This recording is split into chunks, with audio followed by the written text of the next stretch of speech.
വളരെ പ്രധാനപ്പെട്ട വാർത്തയിലേക്കാണ്. CPM ഉടമസ്ഥതയിലുള്ള വയനാട്ടിലെ ബ്രഹ്മഗിരി സൊസൈറ്റിയിലെ കൂടുതൽ തട്ടിപ്പുകൾ പുറത്ത്. സൊസൈറ്റിയുടെ മറവിൽ കള്ളപ്പണം വെളുപ്പിച്ചെന്ന മുൻ ജീവനക്കാരൻ നൌഷാദിന്റെ വെളിപ്പെടുത്തൽ. ലക്ഷക്കണക്കിന് രൂപയുടെ കള്ളപ്പണം വെളുപ്പിച്ചു. പണം വന്നത് കോഴിക്കോട് നിന്നാണെന്ന് നൌഷാദ് വെളിപ്പെടുത്തി. ചാക്കുകെട്ടിൽ കൊണ്ടുവന്ന പണത്തിന്റെ ദൃശ്യങ്ങൾ ജനം TVക്ക് ലഭിച്ചു. വിവരങ്ങളുമായി PS അർജുൻ ചേരുന്നുണ്ട്. അർജുൻ, വളരെ പ്രധാനപ്പെട്ട വാർത്തയാണ് ഇപ്പോൾ ജനം TV പുറത്തുവിടുന്നത്. ഈ പണം എണ്ണുന്ന ദൃശ്യങ്ങളടക്കം നമുക്ക് ലഭിച്ച സാഹചര്യത്തിൽ ഈ സൊസൈറ്റിയുടെ മറവിൽ എങ്ങനെയാണ് കള്ളപ്പണം വെളുപ്പിച്ചത്? എന്താണ് CPMന് ഇതിൽ പങ്ക്? അർജുൻ,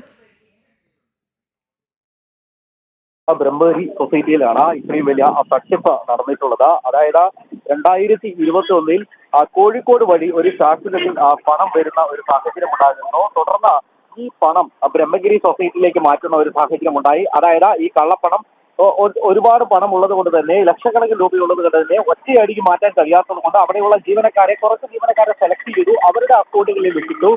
ആ അക്കൗണ്ടിൽ നിന്നും ഓരോരുത്തരുടെ അക്കൗണ്ടിൽ നിന്നും നിശ്ചിത തുക പിന്നീട് ഈ ബ്രഹ്മഗിരി സൊസൈറ്റിയിലേക്ക് മാറ്റുകയായിരുന്നു. അങ്ങനെ ഈ കള്ളപ്പണം വെളുപ്പിച്ചെടുത്തു എന്നുള്ളതാണ് നമുക്ക് മനസ്സിലാക്കാൻ സാധിക്കുന്നത്. അതുമായി ബന്ധപ്പെട്ടിട്ടാണ് ഇന്ന് വലിയ രീതിയിലുള്ള ഒരു വെളിപ്പെടുത്തലുമായി മുൻ ജീവനക്കാരൻ നൌഷാദ് ഇത്തരത്തിൽ നമ്മളോട് സംസാരിച്ചത്, ഇത്തരത്തിൽ വെളിപ്പെടുത്തൽ നടത്തിയത്. അതായത് ഈ ബത്തേരി യൂണിയൻ ബാങ്കുമായി ബന്ധപ്പെട്ടായിരുന്നു ഈ വെളിപ്പെടുത്തൽ ഉണ്ടായിരുന്നത്. അതായത് ഈ കള്ളക്കടം വെളുപ്പിച്ചെടുത്തത് ബത്തേരി യൂണിയൻ ബാങ്കിലാണ് ഈ പണത്തിന്റെ ഒക്കെ നിക്ഷേപം ഉണ്ടായിരുന്നത്. തുടർന്ന് ഈ ആളുകളിലേക്ക്, അതായത് അവിടെയുള്ള ഈ ജീവനക്കാരുടെ അക്കൗണ്ടുകളിലേക്ക് ഈ പണം വരുന്നു. തുടർന്ന് ആ അക്കൗണ്ടിൽ നിന്നാണ് പിന്നീട് ഈ ബ്രഹ്മഗിരി സൊസൈറ്റിയിലേക്ക് ഈ പണം മാറ്റുന്നത്. ഏതായാലും വളരെ അർജുൻ, തുടരുക. ഇപ്പോൾ മുൻ ജീവനക്കാരൻ നൌഷാദ് നമ്മളോടൊപ്പം ചേരുന്നുണ്ട്. നൌഷാദ് മാർട്ടിൻ ആണ് ചേരുന്നത്. Naushad, very good afternoon. വളരെ ഞെട്ടിക്കുന്ന വിവരങ്ങളാണ് പുറത്തു വരുന്നത്. ഈ പണം എവിടെ നിന്നാണ് നൌഷാദെ കൊണ്ടുവന്നത്? ഒപ്പം താങ്കൾ പ്രവർത്തിച്ചിരുന്ന ആ കാലഘട്ടത്തിൽ എന്തൊക്കെ കാര്യങ്ങൾക്കാണ് താങ്കൾ സാക്ഷിയായത്? ഇത് ഞാൻ ഓഫീസിലുള്ള സമയത്താണ് ഈ ഫണ്ട് കൊണ്ടുവന്നത്. ഒരു ചാക്കിൽ കെട്ടിയാണ് ഇത് കൊണ്ടുവന്നത്. ചാക്കിൽ കെട്ടി കൊണ്ടുവന്നതിന് ശേഷം ഇത് വലിയ എമൗണ്ട് ആയത് കാരണം ഇത് അക്കൗണ്ടിൽ നിക്ഷേപിക്കാൻ പറ്റാത്തൊരു സാഹചര്യം വന്നു.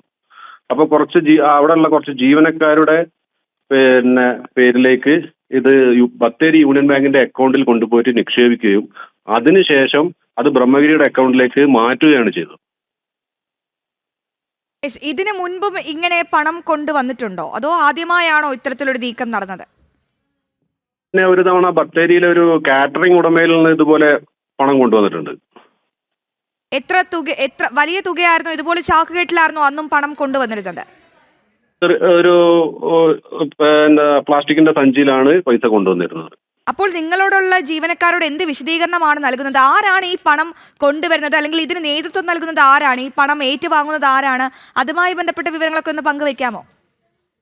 ആരാണ് കൊണ്ടുവരുന്നത് എന്നുള്ള കാര്യം ജീവനക്കാർക്ക് അറിയാൻ പറ്റത്തില്ല. കാരണം ജീവനക്കാരെ കയ്യിലേക്ക് അവിടെ ഈ ഫണ്ട് അവിടെ കൊണ്ടുവന്ന് വെക്കുകയാണ് ചെയ്യുന്നത്. അവിടെ ജീവനക്കാര് ഇത് എണ്ണി തിട്ടപ്പെടുത്തി ബാങ്കിലേക്ക് കൊടുക്കൽ മാത്രമേ ജീവനക്കാർക്ക് അതിൽ റോളുള്ളൂ അവിടെ.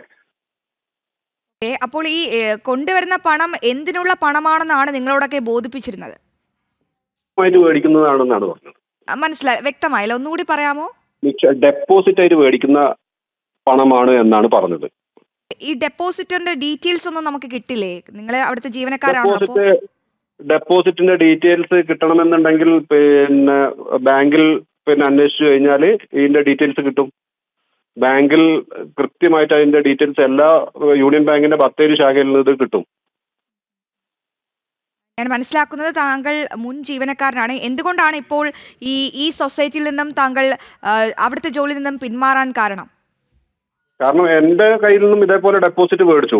ഡെപ്പോസിറ്റ് എൻ്റെ കയ്യിൽ നിന്ന് 14 ലക്ഷം രൂപയായിരുന്നു ഇവർ മേടിച്ചിട്ടുണ്ടായിരുന്നത്. ഈ 14 ലക്ഷം രൂപ ഞാൻ പല തവണയായിട്ട് ഇവരോട് തിരിച്ചു ചോദിച്ചു, ഇവർ തന്നില്ല. ശരി, വളരെയധികം നന്ദി ശ്രീ നൌഷാദ്, ഈ അവസരത്തിൽ ജനം TVയോട് പ്രതികരിച്ചതിന്. വളരെ നിർണായകമായ വിവരങ്ങളാണ് ഈ മുൻ ജീവനക്കാരൻ വെളിപ്പെടുത്തുന്നത്. സൊസൈറ്റിക്കെതിരെ ഗുരുതരമായ ആരോപണങ്ങൾ.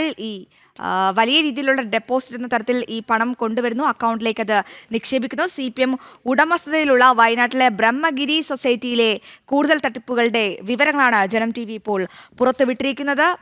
ഇതിനു മുൻപും സമാന രീതിയിൽ ചാക്കുകെട്ടിൽ പണം കൊണ്ടുവന്നിരുന്നുവെന്നാണ് അവിടുത്തെ തന്നെ ജീവനക്കാരനായ നൌഷാദ് നമ്മളോട് വെളിപ്പെടുത്തുന്നത്.